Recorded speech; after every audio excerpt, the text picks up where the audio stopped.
رب صل على محمد وعافنا واشف كل موجع يا رب صل على محمد يا رب صل عليه وسلم صل على محمد وأصلح القلب واعف واغفر يا رب صل على محمد يا رب صل عليه وسلم يا رب صل على محمد واغفر المعادي واشرفه وردا يا رب صل على محمد يا رب صل عليه وسلم يا رب صل على محمد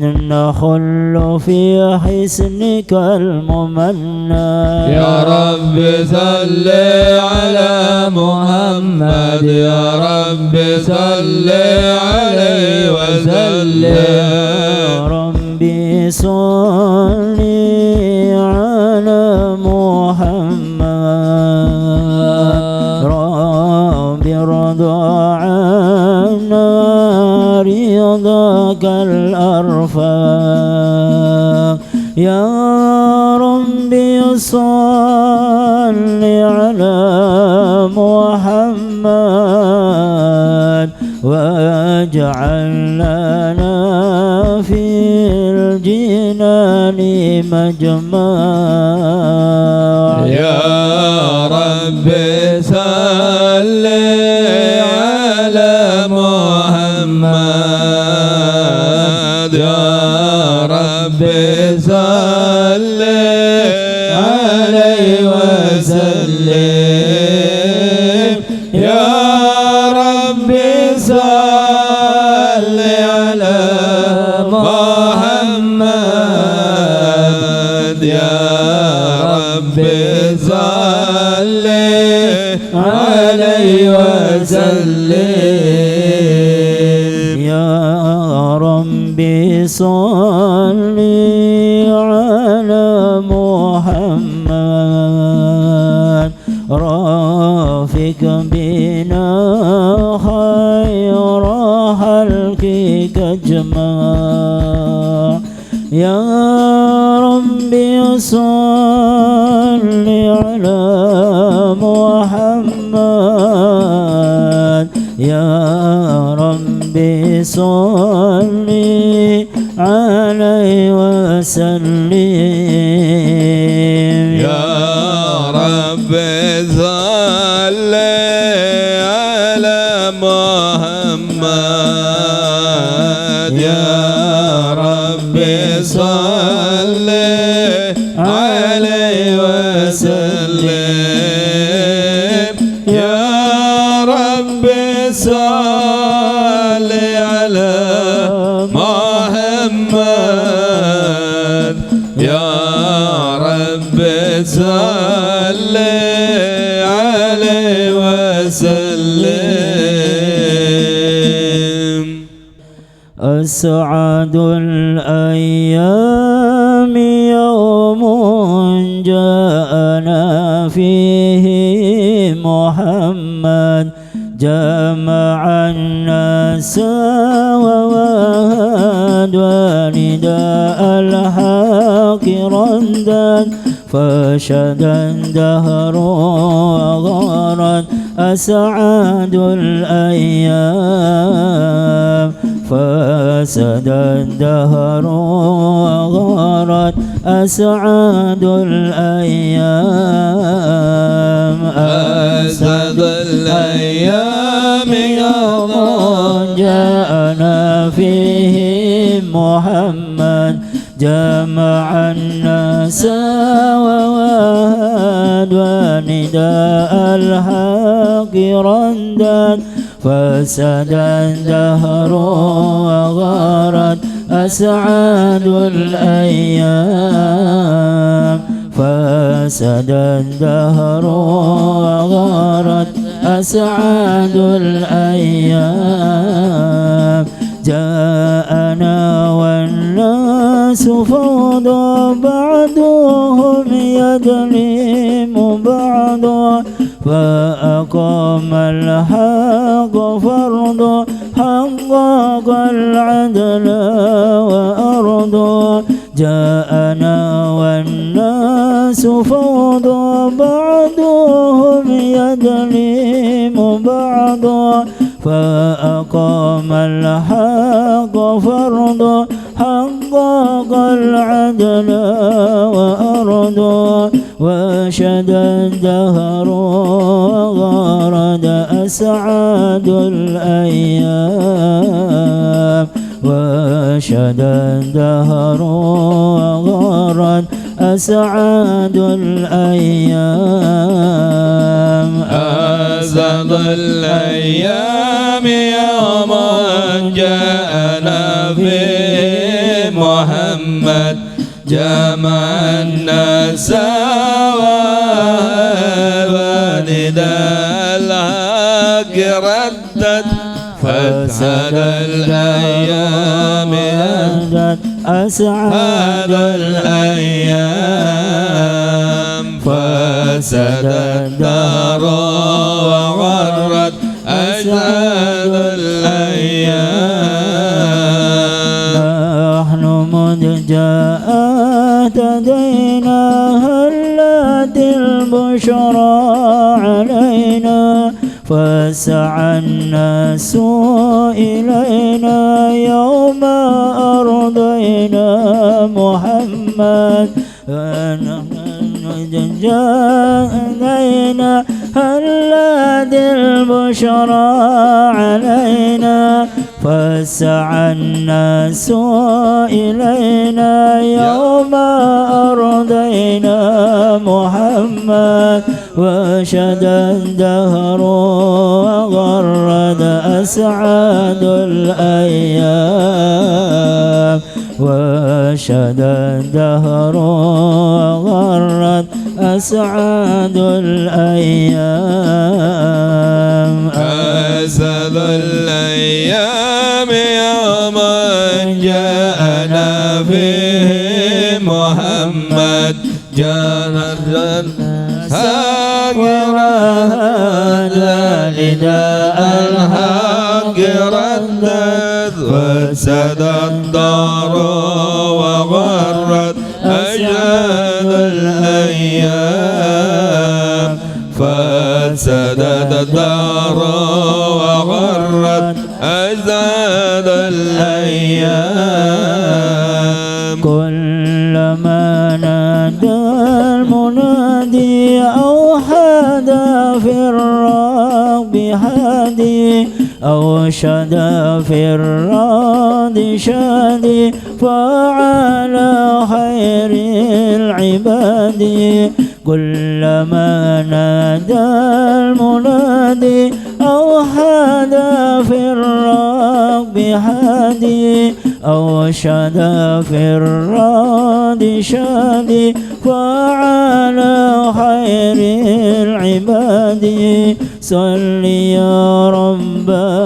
محمد أسعد الأيام صل يا رب محمد أسعد الأيام أسعد الأيام يوم جاءنا به محمد جمع الناس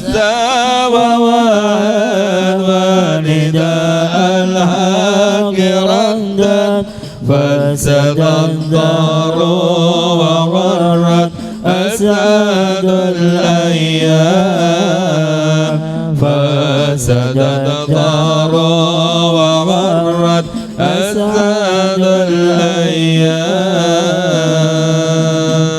اللهم صل وسلم وبارك عليه وعلى آله. Mudah-mudahan kita semua dikasihi, dirahmati oleh Allah, baik dunia maupun akhirat. Amin ya rabbal. Huwallah, dialah Allah subhanahu wa ta'ala. Maulaya, dialah Allah subhanahu wa ta'ala pelindungku, alladzi huwa khaliqi, yang mana Allah subhanahu wa ta'ala yang telah menciptakan aku. Wa inilahu abdun nukhiru wa ahda'u, dan sesungguhnya aku bagi Allah adalah hambanya yang aku akui dan aku tunduk kepada Allah subhanahu wa ta'ala. Fa in yaku gufranun fadzalika rahmatun, jika Allah subhanahu wa ta'ala menjadikan pengampunan, memberikan ampunan, maka itulah rahmat Allah, kasih sayangnya Gusti Allah. Wa in takunil ukhra, namun jika yang terjadi selain ampunan, tidak diampuni, tidak dihapus salah dan dosanya, fama ana asna'u, maka apa yang akan saya perbuat? Enggak bisa berbuat apa-apa ya selain minta kepada Allah agar kita semua dikasihi, dirahmati oleh Allah subhanahu wa ta'ala. Wa anin Nabi sallallahu alaihi wasallam annahu qala, dan dari Nabi sallallahu alaihi wasallam sesungguhnya beliau bersabda, man aroda, barang siapa yang ingin, alla yuqifahullah, tidak dihentikan oleh Allah, ala qabihi a'malihi, atas buruknya amal perbuatannya, wala yansyura lahu diwanan, dan tidak ingin dibuka baginya buku catatannya, falyad'u bihadza du'a, maka berdoalah kepada Allah dengan doa ini, fi duburi kulli sholatin, pada setiap habis sholat. Nah, kata Nabi, barang siapa yang tidak ingin keburukan-keburukan kita dibuka, dibeber oleh Allah, barang siapa yang ingin catatan-catatan amal kita disimpan, yang enggak dibuka, enggak disebarkan keburukan kita oleh Allah, maka kata Nabi, banyak-banyak berdoa dengan doa seperti ini. Apa doanya? Allahumma inna maghfirataka arja min amali, wa inna rahmataka awsa'u min dhanbi. Allahumma illam akun ahlan an ablugha rahmatak, farahmatuka ahlun an tablughani, li'annaha wasi'at kulla syai'in ya arhamar rahimin. Apa artinya Allahumma ya Allah, inna maghfirataka, sesungguhnya ampunanmu, arja min amali, lebih aku harapkan, lebih aku andalkan daripada amal perbuatanku. Ya, rahmat Allah, kasih sayang Allah, ampunan Allah lebih aku harapkan daripada amal perbuatan. Wa inna rahmataka awsa' min dhanbi, dan sesungguhnya kasih sayangmu ya Allah lebih luas daripada dosa-dosaku. Allahumma ya Allah, in lam akun ahlan, jikalau saya ini tidak pantas, an ablugha rahmatak, untuk menggapai kasih sayangmu, farahmatuka ahlun, maka kasih sayangmu lebih pantas, antablughani, untuk sampai kepadaku, li'annaha, karena kasih sayang Allah, wasi'at kulla syai', meliputi segala sesuatu, ya arhamar rahimin, wahai Allah, zat yang maha pengasih lagi maha penyayang. Nah, ini kalau doa seperti ini sering dibaca, nanti hafal. Ya, kalau sudah hafal dibaca terus, agar nanti di akhirat aib-aib kita ditutup oleh Allah subhanahu wa ta'ala. Buku catatan amal-amal kita disimpan, ya, langsung dimasukkan ke dalam surga Allah subhanahu wa ta'ala. Amin ya rabbal Ya coba diikuti. Allahumma inna maghfirataka arja min amali wa inna rahmataka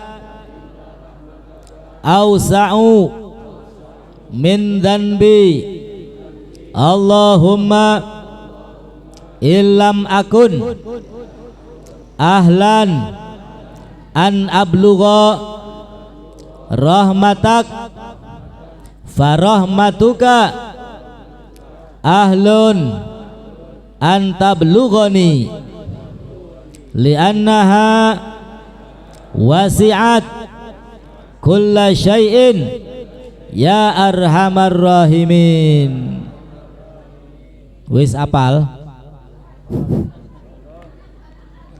Ya, sing kepengen catetane jaluk ning Waib. Ya Bu ya. Toli dipai mahar. Mahar apa kalau Waib? Ya supaya dongane ini jos.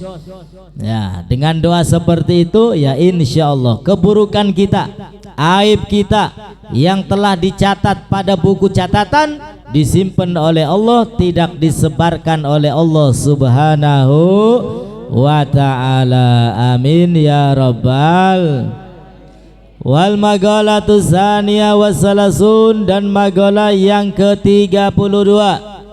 Qala Nabi sallallahu alaihi wasallam, bersabda Nabi Muhammad sallallahu alaihi wasallam, idza kana jaa yaumul qiyamah yudha'ul mizan fayu'ta bi ahli shalah fayuwaffawna ujurahum bil mizan thumma yu'ta bi ahli shaum fayuwaffawna ujurahum bil mizan thumma yu'ta bi ahli bala la yunsabu lahum mizan wala yunsharu lahum diwan fayuwaffawna ujurahum bi ghairi hisab hatta yatamanna ahlul afiyah law kanu bi manzilatihim min kasrati thawabillahi ta'ala.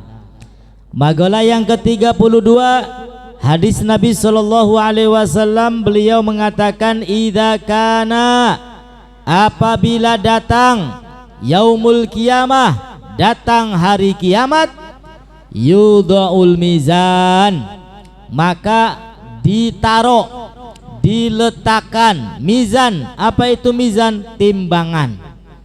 Ya, ini termasuk salah satu fase yang terjadi di hari kiamat. Ada mizan, yang mana mizan itu setiap amalan kita akan ditimbang antara kebaikan dan keburukan.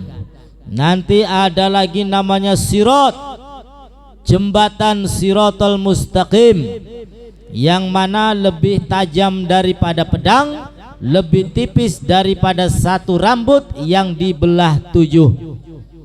Nanti ada lagi namanya haud, telaga yang dimiliki oleh Nabi kita Muhammad sallallahu alaihi wasallam. Dan masih banyak lagi fase-fase yang harus kita lalui di hari kiamat. Nah, di antaranya mizan. Kata Nabi, ketika datang hari kiamat, maka diletakkanlah mizan, diletakkanlah timbangan. Fayu'ta bi ahli shalah, maka didatangkan orang-orang yang menjalankan salat.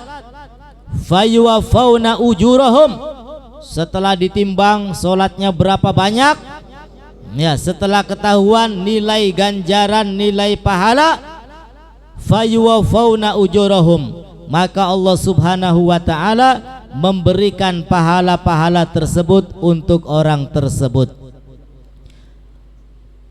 bil mizan. Tsumma yu'ta bi ahli shaum, kemudian didatangkan lagi orang-orang yang ahli puasa.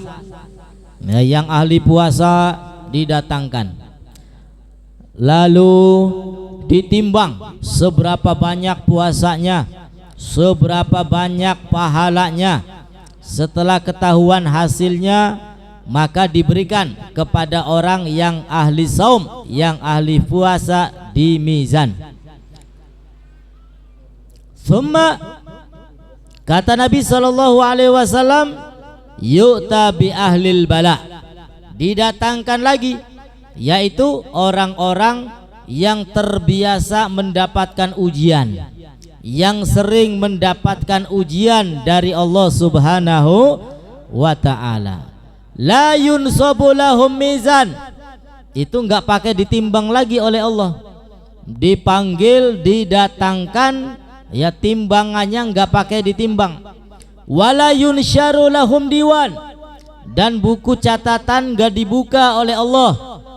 Fayuwafauna ujurahum bi ghairi hisab, enggak pakai ditimbang lagi, enggak pakai dilihat lagi, langsung diberikan pahala tanpa hisab oleh Allah Subhanahu.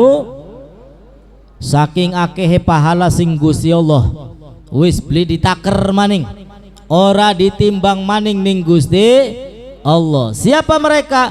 Mereka adalah orang-orang yang sering terkena ujian, yang sering mendapat musibah dari Allah Subhanahu wa ta'ala. Tapi dengan catatan, kalau kita dapat musibah, maka salah satu jalannya adalah harus bisa sabar wis laka maning. Ya, kunci dari siapapun ketika datang ujian, ya sabar itulah. Ya teka mang Ustad fulan, kiai fulan, wis jawabannya sabar, sesuai dengan jawaban dari Nabi kita Muhammad sallallahu alaihi wasallam. Karena kata Nabi, ajaban li amril mu'min, sungguh indah, sungguh istimewa seluruh urusan orang-orang yang beriman. Apapun bentuknya, apapun modelnya urusan dan perkara, asalkan jatuh kepada orang yang beriman, maka hasilnya baik, hasilnya bagus. Kata Nabi, in asobathu sarra, jika orang yang beriman mendapatkan kenikmatan dari Allah Subhanahu wa ta'ala, maka orang yang beriman mampu untuk bersyukur kepada Allah Subhanahu wa ta'ala. Fakana khairun lahu, dan hasilnya baik bagus. Begitu pula sebaliknya, in asobathu dharra, jika orang yang beriman diberikan ujian, musibah oleh Allah, sabar, dia mampu sabar, fakana khairun lahu, maka hasilnya pun baik dan bagus. Jadi antara enak belenak hasilnya pada bagi orang yang beriman. Awan bengi esuk sore, jangan nasem jangan sop, rasane pada bagi orang yang beriman. Dipai nikmat mampu bersyukur, fakana khairun lahu. Dikasih ujian mampu bersabar, hasilnya juga sama, fakana khairun lahu. Mudah-mudahan kita semua diberikan keimanan yang kuat oleh Allah Subhanahu wa ta'ala. Amin ya rabbal. Nah, sehingga salah satu keistimewaan orang-orang yang terbiasa diberikan ujian, terbiasa diberikan musibah oleh Allah, lalu dia sabar, maka di akhirat enggak tanggung-tanggung. Ya, ujiannya itu kesabarannya enggak pakai ditaker, enggak pakai ditimbang, langsung Allah Ta'ala memberikan pahala bi ghairi hisab, tanpa hisab, jor-joran wis. Ya, beli ditimbang maning, beli ditaker. Beda dengan sholat tadi, beda dengan puasa tadi. Kalau puasa ditimbang terlebih dahulu, kalau sholat ditimbang, hasilnya berapa baru dikasih pahala. Tapi orang-orang yang terbiasa mendapat musibah lalu dia sabar, enggak pakai ditimbang, langsung diberikan pahala yang begitu banyak, ya, ai min ghairi adad, tanpa batas, tanpa hitungan oleh Allah Subhanahu, hatta yatamanna ahlul afiyah, sampai-sampai orang yang sehat-sehat, ya, yang nggak pernah kena ujian, yang jarang kena musibah, mereka berangan-angan, laukanu bimanzilatihim, jikalau saya yang menjadi orang tersebut. Ya, tapi ya wis telat, kin wis takang akhirat. Nah, sehingga siapapun orangnya, ya, yang sering mendapat ujian, dapat bala, dapat musibah, bukan berarti Allah Ta'ala benci kepada orang tersebut, bukan. Justru sebaliknya, bisa jadi dicintai oleh Allah Subhanahu wa ta'ala, karena nanti di akhirat akan diberikan ganjaran tanpa hisab. Ya, laukanu bimanzilatihim, ini kata orang-orang yang sehat, yang tidak mendapatkan pahala sabarnya musibah, jikalau saya yang menjadi orang tersebut. Ya, saking apanya? Min kasrati sawabillahi ta'ala, saking banyaknya Allah Subhanahu wa ta'ala memberikan pahala. Ya, mudah-mudahan pahala kita dilipat ganda oleh Allah, salah dosa kita diampuni oleh Allah Subhanahu wa ta'ala. Amin ya Allah ya Rabbal alamin. Al-Maghalatu Salisa wa Salasun, dan magalah yang ke-33. An ba'dil hukama, datang dari sebagian hukama. Yastaqbilu ibnu Adam arba'an nuhabat, manusia akan menghadapi 4 nuhabat. Siapapun manusianya pasti dia akan menghadapi 4 nuhabat. Apa itu nuhabat? Nuhabat itu di sini dikatakan ya'khudhu bil qahri, mengambil dengan paksa. Padahal manusia itu sayang dengan 4 perkara tadi, akan tetapi diambil dengan paksa, ya, oleh Allah Subhanahu wa ta'ala. Apa itu? Yang pertama, yantahibu malakul maut ruhahu, manusia pasti akan merasakan, ya, akan diambil paksa ruhnya oleh siapa? Oleh malaikat maut alias Israel. Mau nggak mau, ya, padahal setiap manusia itu nggak ada yang mau mati kok. Pengennya urip sehat, dawa, enak, ibadah, ya. Tapi suatu saat, suatu hari nanti, ruh itu akan diambil paksa. Wis jengko sugiki maning langka, nganyang-nganyang, boleh wis.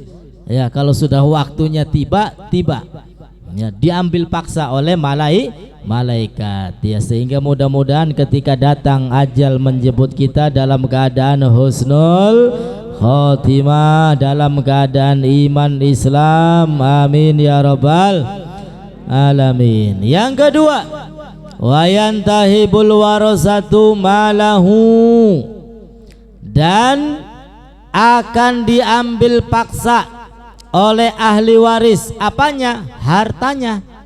Ya, berhubung sudah wafat, meninggal dunia, dia meninggalkan harta yang banyak, nggak mungkin akan dibawa sampai ke kuburan, ya, yang ada ditinggal. Nah, sehingga ya sudah, mau nggak mau harta yang ditinggal itu ya diambil paksa. Sama siapa? Sama ahli waris. Ya, makanya kalau kita mau memanfaatkan harta kita mumpung masih hidup, ya, mumpung masih hidup, bikin musola, bikin majelis, bikin apa yang sekiranya bermanfaat. Nah, sehingga walaupun orangnya sudah di alam kubur, masih mendapatkan kiriman dari amal sedekahnya. Amin ya Rabbal. Nah, itu namanya orang yang menikmati hartanya. Lalu yang ketiga, wa yantahibul khusama, dan akan diambil paksa al-khusama. Oh iya, yang ketiga, wa yantahibud dud jismahu, akan mengambil paksa. Siapa? Cacing. Ya, jismahu yaitu jasadnya, badannya. Di mana? Fil kubur, di kuburan. Bakal wis mati manjing jero lemah ya wis jatahe cacing. Ya mau nggak mau, ya gelem beli gelem wis. Pokoknya kita jatahe cacing. Yantahi budud jismahu. Ya, akan dimakan oleh cacing-cacing secara paksa, gelem beli gelem. Ya, jasadnya yang mungkin di alam dunia kita rawat ya sampai glowing sampai mengkilap. Ya, di alam kubur ya wis pragat burak santak kabeh ya. Mudah-mudahan kula sampeyan kabeh selamat di alam kubur. Amin ya rabbal. Dan yang terakhir yang keempat, wa yantahibul khusama bidammin wa fathi jam'in khasim. Dan diambil paksa. Siapa itu? Al-husama. Ya, diambil paksa apanya? Amalahu, amal kebaikannya. Kalau kita hidup di alam dunia banyak musuhnya, ya, mendolimi orang lain bukan haknya tapi dimakan, ya, salah sama orang lain, wah nanti ini terbawa sampai alam akhirat. Ya, makanya dosa yang sulit untuk diampuni oleh Allah adalah dosa yang berkenaan dengan manusia. Tapi kalau dosa yang bersangkutan berkaitan dengan Allah gampang sudah. Makanya syaratnya cuma 3. Tapi kalau dosa ini bersangkut paut dengan orang lain, syaratnya tambah 1. Jadi 4. Apa tambahan syaratnya? Yaitu mendapatkan ridho dari orang yang kita sakiti, mendapatkan maaf dari orang yang kita sakiti. Iya pendate wonge masih ana, wonge bungu ali mendi, ya wonge bubaran mendi, jaluk maaf ning siapa? Ini urusannya sampai akhirat. Ya, makanya masih mending kita ini terzolimi daripada mendolimi orang lain. Masih mending kita tersakiti daripada menyakiti orang lain, karena nanti di akhirat kita akan rugi. Giliran pahala kita sudah banyak, ingin masuk ke dalam surga, datang orang tegalurung kok dikit, ya Allah wong kunku lagi ning alam dunia, ya nyakiti kita, ya mendolimi saya, sehingga apa yang dilakukan oleh Allah? Pahala kita diambil oleh orang tersebut. Kalau banyak yang komplain, pahala yang banyak itu habis. Dimeti bae sih. Iya, pahala entok. Iya, wong komplainnya durung pragat masih pirang-pirang. Iya, kenang ning dunia tukaran bae. Iya, masalah tukaran. Beli pragat-pragat wong komplain ya wis. Dosane wong komplain mau nganggo wong, iya dikumpulaken. Ya pahalane ilang bubar, singake malah dosa numpuk. Naudzubillahi min. Makanya kata Nabi Shallallahu Alaihi Wasallam, orang yang bangkrut yaitu